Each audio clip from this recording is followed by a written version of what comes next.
علیکم ورحمۃ اللہ وبرکاتہ۔ آج میں آپ لوگوں کو ایک بہت ہی امپورٹنٹ بات بتانے جا رہا ہوں، جو کہ قرآن کریم کے اندر اللہ نے فرمایا، اعوذ باللہ من الشیطان الرجیم، بسم اللہ الرحمن الرحیم، وما الحیات الدنیا الا متاع الغرور، کہ دنیاوی زندگی وہ ایک دھوکہ ہے، ایک فریب ہے۔ مگر ہم نے دنیاوی زندگی کو، جو کہ دھوکہ اور فریب قرآن کریم کے اندر فرمایا ہے، اس کو ہم نے ہر چیز سمجھ لیا ہے۔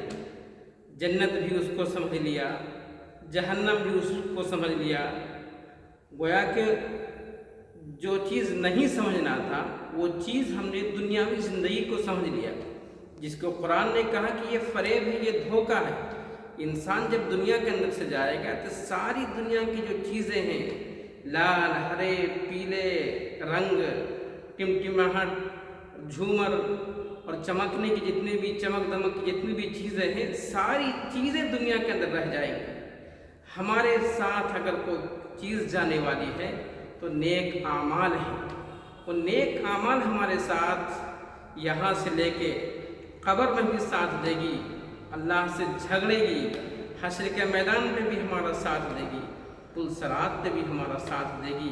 تو ہم کیوں نہیں دنیاوی زندگی جس چیز کو دھوکہ کہا ہے اس سے دور ہو کر کے ہم اللہ کے لیے زندگی گزاریں، رسول اللہ صلی اللہ علیہ وسلم کے بتائے ہوئے طریقے، صحابہ کرام کے بتائے ہوئے طریقے پہ ہم زندگی گزاریں، تاکہ اللہ تعالی ہم سے راضی ہو، اللہ ہم سے خوش ہو، اللہ ہم سے راضی ہے تو سارا مسئلہ حل ہے۔